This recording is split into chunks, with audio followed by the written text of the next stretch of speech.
एक बार की बात है, एक जैन फकीर को उनके कुछ मित्रों ने खाने पर बुलाया।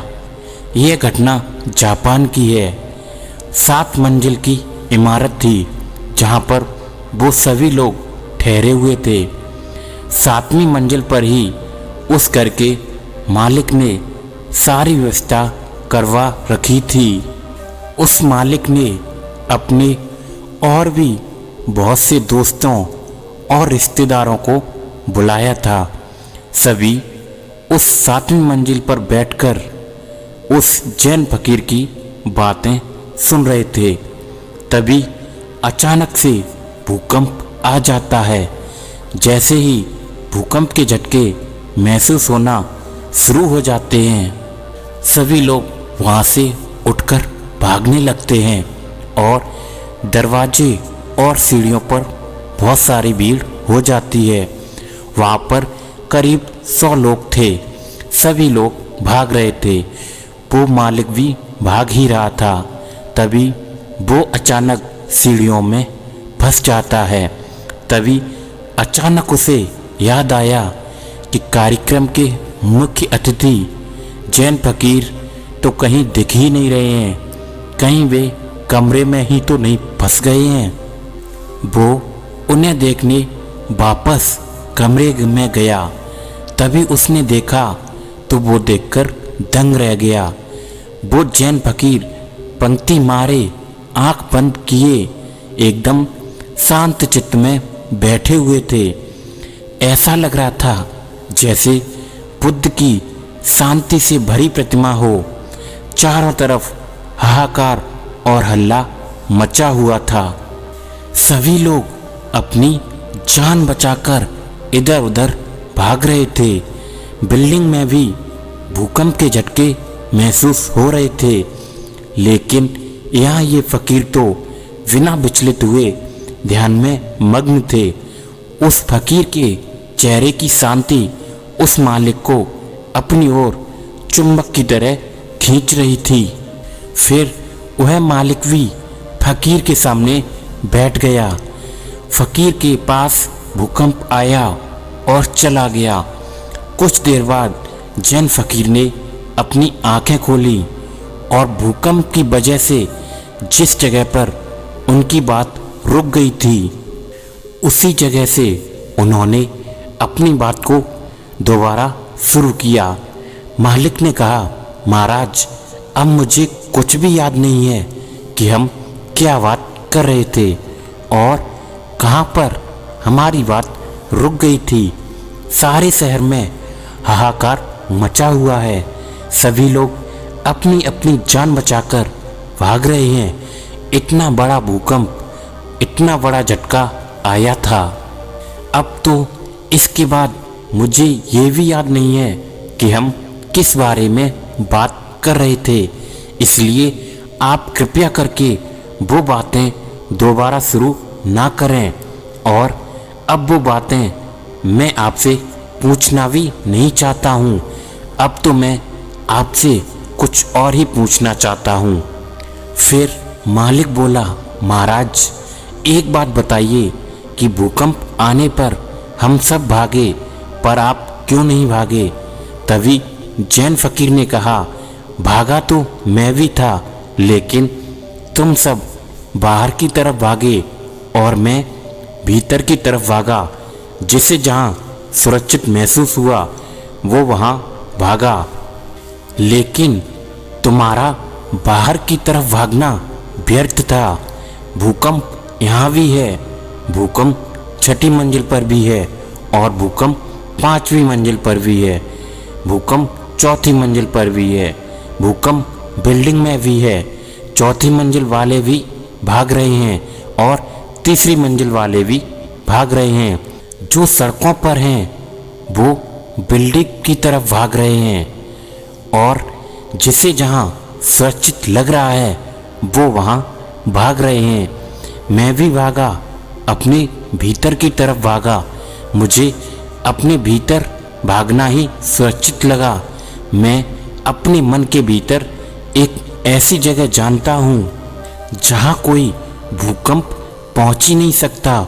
भूकंप तो छोड़ो, जहाँ कोई डर, कोई गम नहीं पहुँच सकता, क्योंकि उस अवस्था में पहुँचने के बाद डर नाम की कोई भी चीज़ नहीं बची।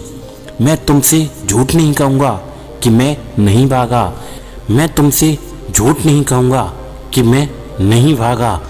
भागा तो मैं भी था, लेकिन तुम्हें दिखाई नहीं दिया होगा, क्योंकि मैं हाथ पैर से नहीं भागा। हाथ पैर से तो सब भागना जानते हैं। जब बाहर की तरफ भागते हैं, जैसे सारे लोग बाहर की तरफ भाग रहे थे, क्योंकि ये सब एक ही तरह का भागना जानते हैं। बाहर की तरफ भागना ही केवल भागना नहीं होता है, लेकिन मुझे जैसे ही असुरक्षित लगा, मैं तुरंत ही अंदर की तरफ चला आया। और मैं तुमसे ये भी नहीं कहूँगा कि मैं डरा नहीं, बहुत डर गया था कि कहीं अपने भीतर पहुँचने से पहले ही मैं मर ना जाऊँ, कहीं मेरे भीतर पहुँचने से पहले ही ये बिल्डिंग गिर ना जाए। मैं चिंतित था कि कहीं ध्यान में पहुँचने से पहले ही ये इमारत मुझ पे गिर ना जाए। लेकिन जब मैं एक बार उस अवस्था में पहुँच गया, फिर मुझे कोई चिंता नहीं रही। फिर किस बात की मौत, फिर तो केवल मेरा शरीर मरता, क्योंकि मेरा मन तो ध्यान में ही था। मैंने ध्यान में ही जिंदगी को जिया है और मैं ध्यान में ही मरना चाहता हूँ। इसलिए जैसे ही मैं एक बार उस अवस्था में पहुँच गया, फिर मैं निश्चिंत हो गया, क्योंकि मैंने अपने लक्ष्य को पा लिया था। मरना तो सबको एक दिन ही है, लेकिन कुछ नासमझ लोगों के लिए मृत्यु एक अभिशाप है। वो इसे गलत समझते हैं और इससे पीछा छुड़ाना चाहते हैं, जबकि सच्चाई तो ये है, आपने जन्म से पहले जब आपने अपनी माँ की कोख में विकसित होना शुरू किया था, उसी क्षण से आपने मरना शुरू कर दिया था।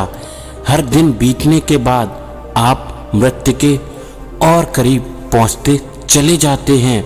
ध्यान से देखा जाए तो हर एक सांस को अंदर लेना एक जीवन है और उसे छोड़ना मृत्यु।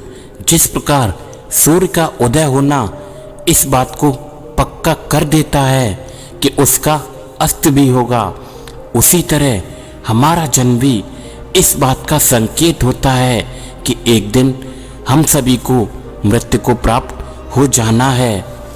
फिर उस जैन फकीर ने कहा, मैं तुम्हें कोई सिद्धांत नहीं सिखा रहा हूँ, बल्कि शराब पिला रहा हूँ। अंगूर से निचोड़ी हुई नहीं, बल्कि आत्मा से निचोड़ी हुई। पियो, खूब पियो, नाचो, गाओ, हंसो, मुस्कुराओ और जीवन में जितने भी क्षण मिलें अंदर की तरफ मुड़ जाओ। किसी भूकंप का इंतजार मत करना, क्योंकि भूकंप के समय वही अंदर जा पाते हैं जो रोज अंदर जाते रहते हैं, जिनका रोज आना जाना लगा रहता है। मैं अंदर जा पाया क्योंकि मैं रोज जाता हूँ और अंदर का ये रास्ता मेरे लिए परिचित था। ये मत सोच कर बैठो कि जिस दिन मृत्यु आएगी उस दिन ध्यान कर लेंगे, नहीं हो पाएगा। अगर जीवन भर धन की चिंता की है तो मरते वक्त भी अंदर धन की ही चिंता चलती रहेगी। अगर पद की चिंता की है तो मरते वक्त भी और ऊंचे पद प्राप्त करने की लालसा लिए ही मरोगे, क्योंकि अपने पूरे जीवन में हम जो कुछ भी करते हैं, मरते वक्त वही हमारे सारे विचार और सभी कर्म हमारी आँखों के सामने से छोटे छोटे रूप में गुजरते हैं। और संक्षिप्त में कहूँ तो जिंदगी भर हम जो भी करते हैं, अंत में हम वही सब महसूस करते हैं।